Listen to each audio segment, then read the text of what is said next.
සාදරයෙන් පිළිගන්නවා tech බූම channel එකට. ඉතින් යාළුවනේ අද ඔයගොල්ලෝ වෙනින් ගේන්නේ solar panel වලට පාවිච්චි කරන්න පුළුවන් MPPT boost buck converter එක. ඒ කියන්නේ voltage එක අඩු වැඩි දෙකම කරන්න පුළුවන් buck converter එකක් සහ boost converter එකක් දෙකේ එකතුවක්. ඉතින් මේක මාර features මේක වැඩ කරනවා නියමටම. ඉතින් අපි එහෙනම් යමු වැඩි කතා නැතුව වීඩියෝ එකට.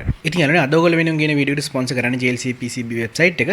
ඉතින් යාළුවනේ ඔයාලට මේකේ තියෙනවා features ගොඩක්. ඉතින් ඔයාලා අපි දන්නා වගේම PCB design කරනවාට අමතරව මෙයාලගේ multi layer PCB ඒ වගේම flexible PCB ඒ වගේම ගොඩාක් 3D printing වගේ features ගොඩාක් අලුතෙන් ඇවිල්ලා තිනවා. ඉතින් ඔයාලට පේනවා ඉතින් මෙතන ගොඩක් ඒවා තිනවා. ඉතින් මේ තියෙන multi layer PCB ඊළඟට flex PCB ඊළඟට assembling ඒ කියන්නේ SMD assembling වර්ග ගොඩක් තිනවා. ඊළඟට stencil ඊළඟට ඊට අමතරව අලුතෙන්ම ඇවිල්ලා තිනවා 3D printing 3D CNC machining ඒ වගේම mechatronics parts ඒ කියන්නේ අපි දන්න එතකොට aluminium blocks ඒ වගේ දේවලුත් මෙයාලගේ දැන් ඇවිල්ලා තියෙනවා. ඉතින් ඊට අමතරව ඔයාලට තියෙනවා වෙබ්සයිට් එක ඇතුළට ගියාම ඔයාලට PCB කොහොමද ඕඩර් කරගන්න කියන වීඩියෝ පවා මේක ඇතුළෙම ඔයාලට ලබා දීලා තියෙනවා. ඉතින් මෙතනින් ඔයාලට පුළුවන් PCB grabber file සහ ඊට අමතරව ඔයාලගේ BOM file වලින් PCB එකක් ඕඩර් කරගන්න. ඉතින් ඒ වගේම ඔයාලට මේ site එක ගැන සම්පූර්ණ link එකක් පල්ලෙහා description එකේ දාලා තිනවා.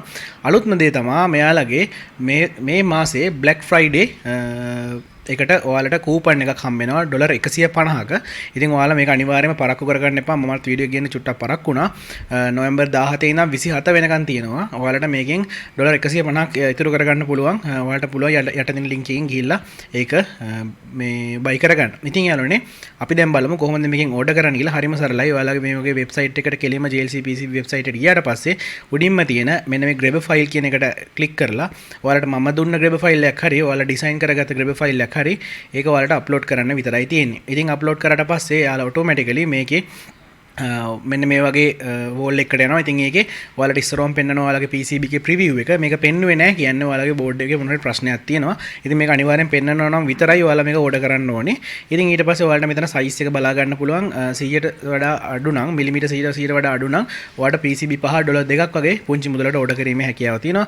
ඊට අමතරව මේකේ colors ඔයාලට කැමති පාට එකක් දාලා PCB design කරලා බලන්න පුළුවන්. ඉතින් ඔයාලට පේනවා ඇති. ඊට අමතරව ඔයාලට මේ grabber view එකක් තියෙන එකකින් PCB බලන්නත් පුළුවන්. ඉතින් ඔක්කොම කරාට පස්සේ ඔයාලට තියෙන ඔයාලගේ අනිවාර්යයෙන්ම account එකක් තියෙනවනේ. මහ ලොකු දෙයක් නැහැ. ඔයාලට Gmail account එකක් තියෙනවනම් මේකට නිකම්ම sign in වෙන්න පුළුවන්. ඒ කියන්නේ මොනවත් අඩුම ගානේ password එකක්වත් ඕනේ නැහැ. කෙලින්ම Gmail account එකෙන් sign වෙලා ඔයාලට පුළුවන් මෙන්න මෙතන save card වලට ඔයාගේ PCB එක save කරගන්න. ඉතින් ඔයාලා save කරාට පස්සේ ඔයාලට මෙන්න මේ විදිහට පෙන්නනවා මේක save වුණා කියලා. ඉතින් ඔයාලට තියෙන කෙලින්ම මේක view card එකට යන්න. එතකොට ඔයාලට පුළුවන් මේක pay කරන්න. ඉතින් ඔයාලට තියෙන මෙතනින් මේ විදිහට ඔයාලට ඕන නම් quantity එක වෙනස් කරන්න පුළුවන්. ඊට පස්සේ ඔයාලට පුළුවන් මෙතන secure checkout කියන එකෙන් payment එකට යන්න. ඉතින් මේකෙදි ඔයාලට තියෙනවා ගොඩක් features වෙනස් කරගන්න. ඉතින් ඔයාලා මෙතන හරියට address, shipping code එක, postal code එක ඒ ටික අනිවාර්යයෙන්ම දාන්න ඕනේ. ඊට පස්සේ ඔයාලට පුළුවන් මෙතන continue කරන්න. ඊට පස්සේ ඔයාලට පුළුවන් මෙතනින් shipping settings හදාගන්න. ඔයාලට මෙතන ගොඩාක් features තියෙනවා. මම නම් පාවිච්චි කරන්නේ FedEx එක. ඉතින් ඔයාලට ඒ වගේ විශ්වාසදායක ඔයාලට මෙතනින් එකක් දාන්න පුළුවන්. ඒ වගේම ගොඩක් අඩු මුදලට තියෙනවත් තියෙනවා. ඉතින් ඊට පස්සේ අපිට පුළුවන් continue කරන්න. ඊළඟට මෙන්න මෙතනින් ඔයාලට පුළුවන් pay directly කියන එක තමයි ගොඩක් recommend කරන්නේ. ඉතින් අපිත් මමත් ඒක තමයි පාවිච්චි කරන්නේ. එතනින් පස්සේ ඔයාලට පුළුවන් මෙන්න මෙතනද coupon මොනවා හරි තියෙනවා නම් ඒක add කරගන්න. ඒ coupon එක සහ ඒවට අඩු කරලා ඒ වගේ ඉතුරු මුදල් ටික විතරක් ඔයාලට ගෙවන්න. ඉතින් මේ පාර අනිවාර්යෙන් Black Friday එකේ තියෙන offer එකත් ඔයාලා ගන්න. එහෙනම් අපි යමු වීඩියෝ එකට.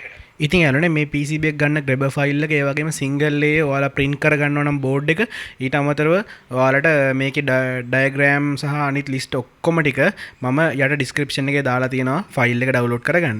ඉතින් යාළුවනේ මේකට component ඉතාම පොඩි ප්‍රමාණයක් ඕන වෙන්නේ මෙන්න මේ වගේ 20i 100 diode bridge එකක් ඒ වගේම මේ 32.5 MOSFET දෙකක් ඊට අමතරව මේ IC එක ඕනේ වෙනවා UC3843N කියන මේ switching mode power supply වල භාවිතා කරන මෙන්න මේ IC එක. ඉතින් මේකෙන් කරන්නේ ලොකු frequency වලට MOSFET switch කරන්න ගන්න IC එකක්. ඉතින් ඊට අමතරව ඔයාලට මෙන්න මේ PCB එකේ ඔයාලට පේනවා ඇති උඩින් මම ඇඳලා තියෙනවා පාත් ටික ඒක මම ඉදිරියේදී පැහැදිලි කරන්න ඇයි කියලා.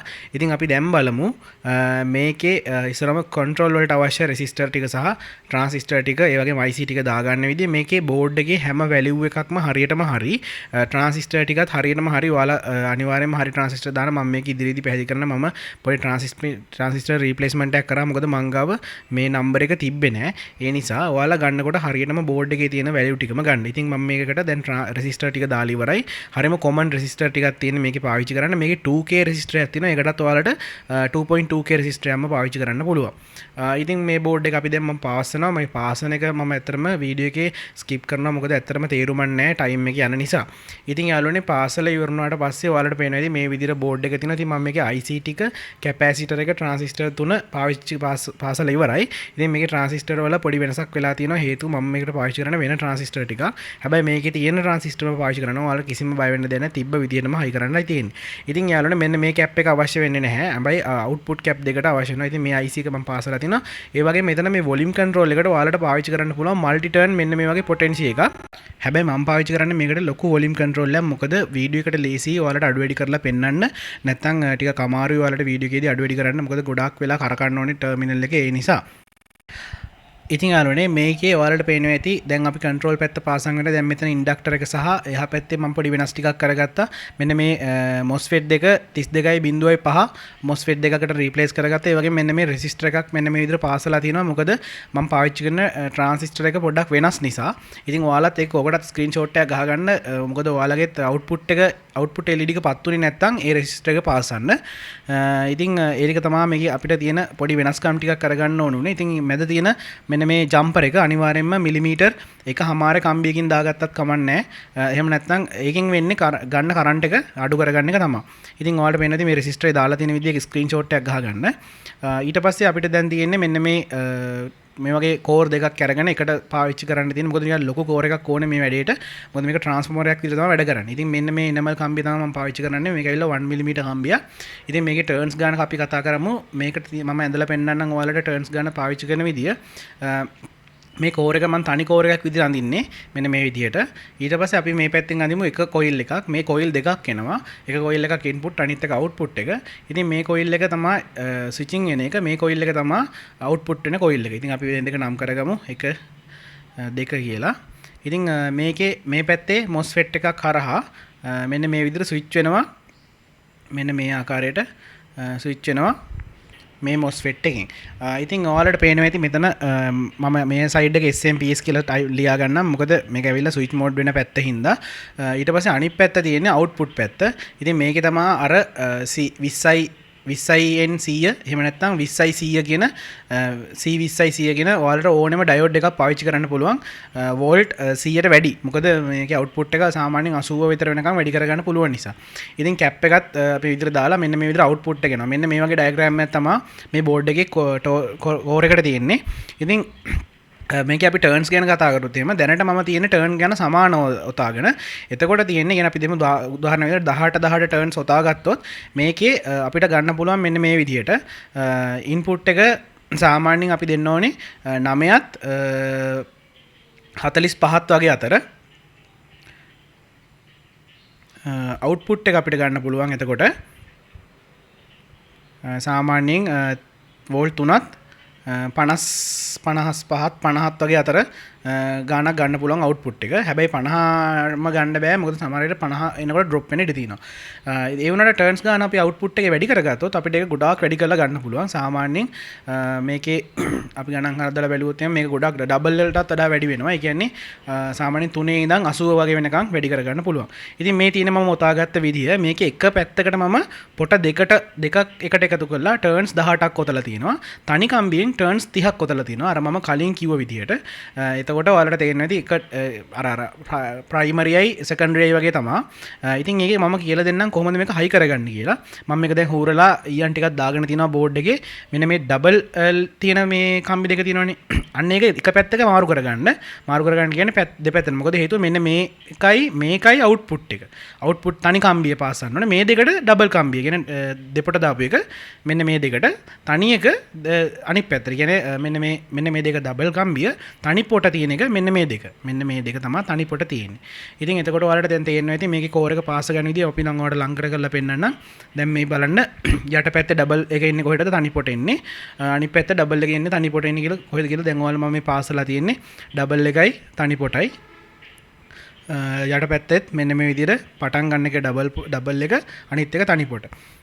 ඉතින් ඒ කියන්නේ අපි උදාහරණයකට ගමු MOSFET එක තියෙන පැත්ත ලයින් එක ඩබල් එක අවුට්පුට් ඩයෝඩ් එක තනි පොට. එහෙම තමයි තියෙන්නේ. දැන් අපි යාළුවනේ මේකට සප්ලයි දෙන්නයි තියෙන්නේ. ඉතින් ටෙස්ට් එකට තියෙන්නේ මේකේ මම ඉන්පුට් එකට සාමාන්‍ය වෝල්ට් 19ක් මගේ ලැප් චාර්ජරයක් තියෙන්නේ. මම එකෙන් දීලා බලමු 19ක් එනවා ඒකේ අවුට්පුට් එක. මෙන්න මේ 19 තමයි මම ඉන්පුට් කරන්නේ. මොකද මට ඇම්පියර් ටිකක් වැඩියෙන් ඕන ඔයාලට මේක ටෙස්ට් කරලා පෙන්නන්න ඕන නිසා. ඉතින් මම මේකට මෙන්න මේ විදිහට කම්බි දෙකක් පාස් ගත්තා ඉන්පුට් එක දෙන්න. ඉතින් ඔයාලට පේනවා ඇති අවුට්පුට් LED බල්බ් එක පත් වෙනවා. ඉතින් ඔය LED බල්බ් එක පත් වුනේ නැත්නම් තමයි රෙසිස්ටර් එක පාස් කරන්න ඕනේ පිටිපස්සේ. මේකේ මම ඩයග්‍රෑම් දෙකක් දීලා තියෙනවා. එකෙන් black and white ඩයග්‍රෑම් එක ඔයාලා හදන්න ඒක මාර පවර්ෆුල් මේකටත් වඩා. මම ඒ ඔක්කොම ලිස්ට් එකේ දීලා තියෙනවා. මම ඒක ටික ටෙක්ස්ට් එක ලියලා තියන්නම්. දැන් අපි බලමු අවුට්පුට් එක වෝල්ටේජ් එක කොච්චරක් තියෙනවද කියලා. මෙන්න මේ විදිහට මම කොකඩේ ක්ලිප් දෙකක් ගහ ගන්නවා ලේසි වෙන්න.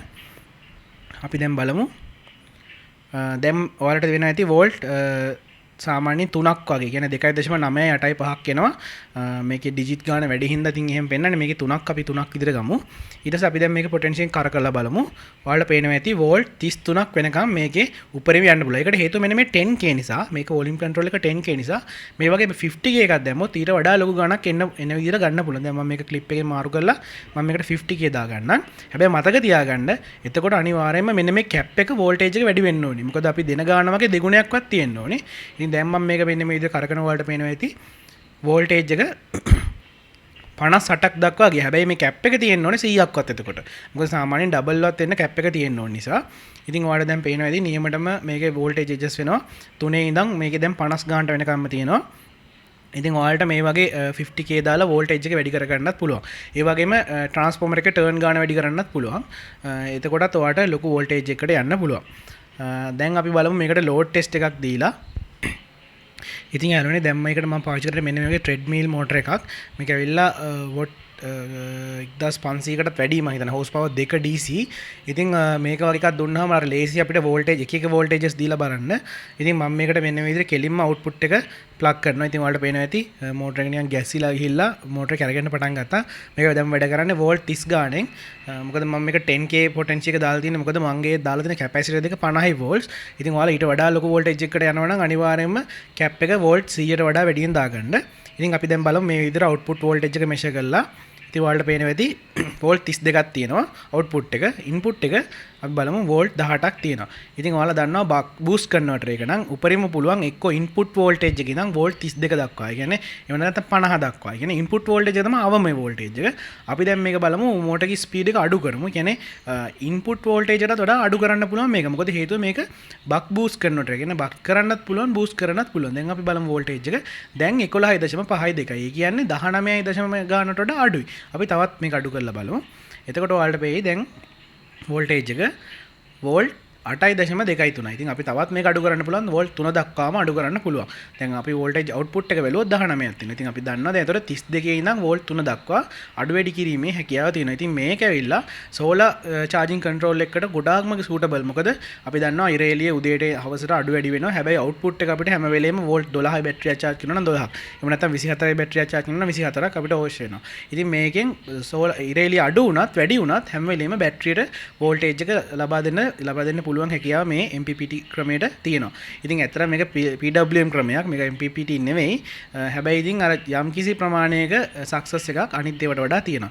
ඉතින් යාළුවනේ මේ වගේ තවත් ඉස්සරහට ගොඩාක් වීඩියෝ තියෙනවා. ඉතින් ඉදිරියේදී මම ගේන්න හිතාගෙන ඉන්නවා හෝම් යූස් කරන සබ් ඇම්ප් එකක්. ඒ කියන්නේ ගෙදර සබ් එකක් අතහැරලා දාලා තියෙන සබ් එකක් තියෙනවා නම් ඒකට වොට් 100ක සබ් ඇම්ප් එකක් ලේසියෙන්ම IC එකකින් හදාගන්න විදිය ඉස්සරහා වීඩියෝ එකකදී කියනවා. එහෙනම් යාළුවනේ අලුත් වීඩියෝ එකකින් හම්බෙමු. එහෙනම් මම ගිහින් එන්නම්. සුබ දවසක් හැමෝටම.